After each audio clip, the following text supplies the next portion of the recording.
राजभवन में धरना पर बैठा है, कोई विधानसभा के सामने धरना पर बैठा है, कोई मुख्यमंत्री के आवास धरने पर बैठा है, कोई मोराबादी के मैदान में धरने पर बैठा है। तो सवाल ये है कि सब लोग धरने में बैठे हैं, तो इस राज्य की खनिज संपदाओं को लूट लूट के मौज कौन कर रहा है? बताइए, ये स्थिति तो नहीं होनी चाहिए थी। कमी कहां रही? सब लोग में, सिस्टम में कमी रही, नेताओं के नेतृत्व में। चूंकि हमने जिन्हें लीडर चुना, वे लीडर ना होके क्या है? डीलर है। They are not leaders, they are dealers and they are dealing our rights. आज ये दुर्भाग्य का विषय, हमने लीडर चुना था, लीडर। धूप में खड़ा होके पसीने को पोंछते हुए हमने मेंबर ऑफ पार्लियामेंट चुना था। मई का महीना है ना, जब एमपी को वोट देते हैं, मई का महीना होता है। धूप में खड़ा होके पसीने को पोंछते हुए हमने लीडर चुना था। लेकिन दुर्भाग्य, ये चाटुकार लोग दिल्ली में जाके डीलर बन गए हैं। ये हमारे खनिजों का डील करते हैं, ये हमारे कोयले का डील करते हैं, ये हमारी माइका का डील करते हैं, ये यूरेनियम का डील करते हैं। और नहीं लास्ट में कुछ बचता है तो जेपीएससी जेएससी में जो सीटें हैं, गैर राज्यों को वहां डील करते हैं। इसलिए आज झारखंड को डीलर की नहीं, लीडर की आवश्यकता है। सवाल बनता है कि लीडर कैसा होना चाहिए? जरा महतो जैसा होना चाहिए। नहीं, ये तो हम लोग बने नहीं है। सवाल बनता है कि लीडर कैसा होना चाहिए। ऐसे झारखंड की मिट्टी में बढ़िया लीडर बहुत सारे आते हैं, लेकिन मैं एक लीडर का नाम सबसे पहले लेता हूं, शहीद Sunil Mahato, member of parliament. Member of parliament, MP. शायद फ्यूचर में मुख्यमंत्री बनते, क्योंकि उस समय गुरुजी जेल जा चुके थे। कोई मामला था उनका 1975 वाला मामला, हालांकि अभी बरी है, अच्छा शुभकामनाएं हैं, वृद्ध अवस्था में अच्छे से रहें, जीवन यापन करें। चिरूडी मामला था गुरुजी का। यानी उस समय पार्टी के सबसे बड़े चेहरे कौन थे? सुनील महतो। यूपीए के कोटा से केंद्र में मंत्री कौन बनते? सुनील महतो। चर्चा ये भी था कि कोयला मंत्री बनते। अगर वो कोयला मंत्री बनते ना, तो माफिया लोग को दामोदर और स्वर्णरेखा की नदी में डुबा के रख देते, क्योंकि वो नेता ही अलग है, वो नेता ही अलग था। हम लोग को, शरीर को, हमको और रिजवान दा को और दीपक दा को, हम लोग को तीनों को मिला दीजिएगा ना, तब सुनील महतो एगो बनता। आपने नहीं देखा होगा, हमने भी नहीं देखा है, मीडिया माने हम लोग इंटरनेट में उनकी फोटो को देखते हैं। हम तीनों भाई को अगर मिला देंगे तो सुनील महतो बनेंगे। हमारी आंखों को, दोनों आंखों को एक तरफ लाके मिलाएंगे ना, तब उनकी आंख की बराबरी करेंगे। इतना बड़ा आंख। हमारा जितना सर पे बाल नहीं, उतना उनका चौपदाढ़ी था। अगर माफिया लोग उनसे मिल लेते ना, ये डीसी छवि रंजन जैसे लोग, तो पैंट में 1 नंबर कर लेते। वो शख्स था सुनील महतो। आज वहां के लोग बताते हैं, वहां कोई फुटबॉल टूर्नामेंट पहले से प्लानिंग नहीं था। होली का दिन था, कोई अंगरक्षक भी नहीं था, कोई गार्ड नहीं था। पूरा प्लानिंग था कि सुनील महतो को बुलाया जाए। सुनील दा जनता के थे, जैसे हम लोग कादा कीचड़ में आपके बीच आ गए। सुनील दा जनता के थे, बोला चलो। जबकि उन्हें के एक साथी ने रोका था कि रुकिए, जब तक हम नहीं आए आपको निकलना नहीं है। उन्होंने कहा क्या होगा, होली है, होली मनाएंगे साथ में, फुटबॉल का खेल है, फीता काट के आते हैं। सुनील महतो को रोका गया कि आप रुकिए, आप समझ नहीं रहे। बोला कुछ नहीं होगा, आधा घंटा में आ जाएंगे। वो शख्स जाता है फुटबॉल के मैदान में, पहले 4 की 5 गोलियां दागी जाती है, वो शख्स जमीन पे गिर जाता है। मारने वालों को लगता है कि सुनील महतो मर चुका है। खून नदी की तरह बहने लगता है। वो मारने वाले जाने लगते हैं, लेकिन वो तो कोई बिकने वाला, झुकने वाला इंसान थोड़ी था। और राड़ माटी का बेटा था, खड़ा होके बोलता है भैया हम तो जिंदा है अभी। अगर सुनील महतो उस दिन नहीं उठते 4-5 गोली खाने के बाद, तो एमपी के रूप में भी जिंदा होते, कोयला मंत्री भी बनते और झारखंड के मुख्यमंत्री भी बनते। लेकिन था तो इंसान बिड़ला।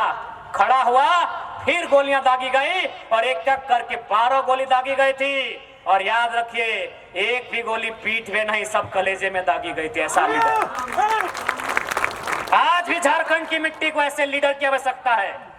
ऐसे लीडर नहीं चाहिए जो अपने बाद अपने बेटे के लिए टिकट मांगे, जो अपने बाद अपनी पुतों के लिए टिकट मांगे, जो अपने गर्लफ्रेंड के लिए टिकट मांगे। ऐसे लीडर नहीं चाहिए, ऐसे लीडर नहीं चाहिए। आज क्या है सबको मालूम है। शुभंकर सहाय उनकी बेटी न राजनीति का खोखो जानती है, न कभी जनता के बीच बैठी है। टिकट चाहिए। हमारे रांची के पूर्व सांसद टहल जी, उनको भी बेटे के लिए टिकट चाहिए। संजय सेठ हरियाणा के व्यापारी को झारखंड से टिकट चाहिए।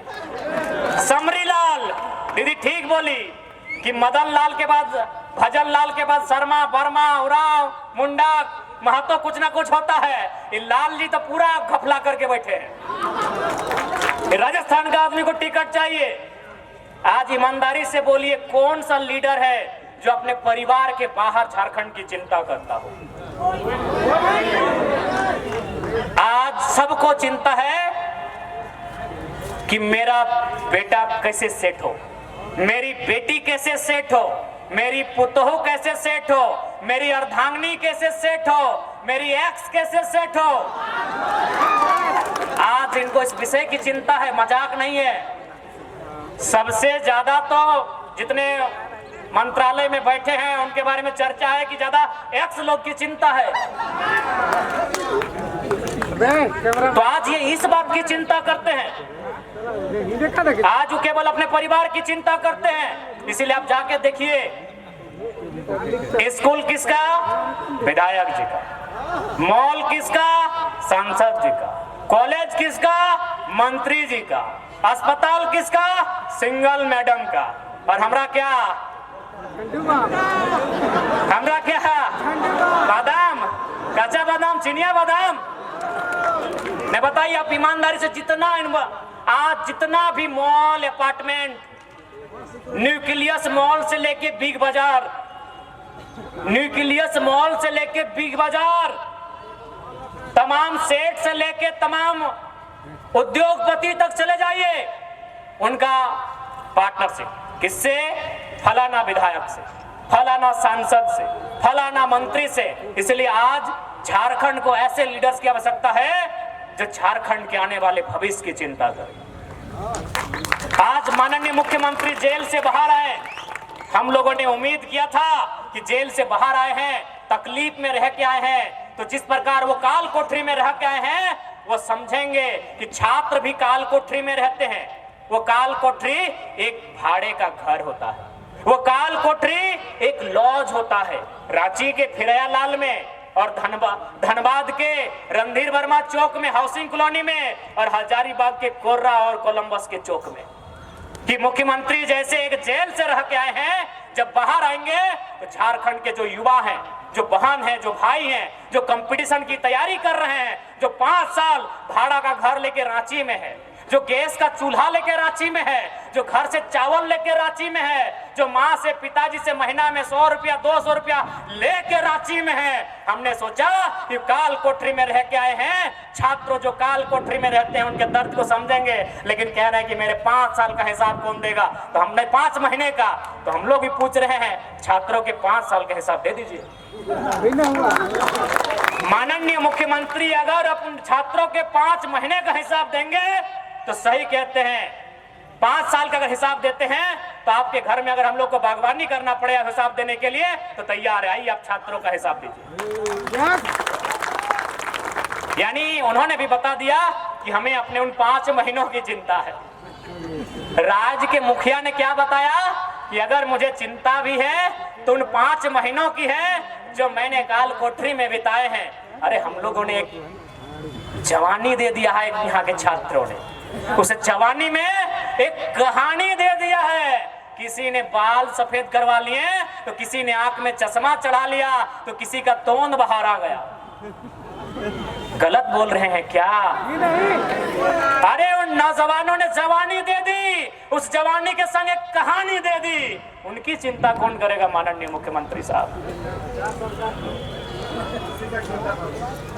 आज और चूंकि प्रभारी भी आए हैं हेमंत बिस्वा जी, तो आपसे कहेंगे, आप झारखंड के लोगों को बोका बना के रखना चाहते हैं क्या बीजेपी वाले? आपने मंत्री किसे बनाया? मैं माननीय प्रभारी महोदय को संदेश दूंगा, विश्वास जी को, मेरी बात को बिल्कुल सुनेंगे। वो बड़ा अच्छा बोलते हैं, सुनेगा, बोलेगा, खाएगा, थोड़ा उनका असमी भाषा बड़ा अच्छा सुनने में लगता है, तो मेरी बात उनको सुनाइएगा कि क्या आप झारखंड के लोगों को, खासकर बीजेपी और कांग्रेस वाले, क्या बेवकूफ बना के रखना चाहते हैं? आप इन्हें नेतृत्व क्यों नहीं दिए? संजय सेठ, मैं संजय सेठ का खिलाफत नहीं हूं, मुझे उस इंसान से कोई आपत्ति नहीं है, लेकिन उसके संसद बनने से, मंत्री बनने से आपत्ति इसलिए है क्योंकि गोली सुनील महतो ने खाया है, गोली बिरसा मुंडा, और फांसी पे लटके हैं तिलका मांझी। अगर संजय सेठ मंत्री बनेंगे हमें तकलीफ होगा। आप किसको नेतृत्व दे रहे हैं? हरियाणा के व्यापारी को आप नेतृत्व किसको दे रहे हैं? जयंत सिन्हा को, व्यापारी को आप नेतृत्व किसको दे रहे हैं? बक्सर से आए बीडी राम को आप नेतृत्व किसको दे रहे हैं? बक्सर के राज सिन्हा को आप नेतृत्व किसे दे रहे हैं? पता कीजिए। नवादा के बीरेंद्र सिंह नारायण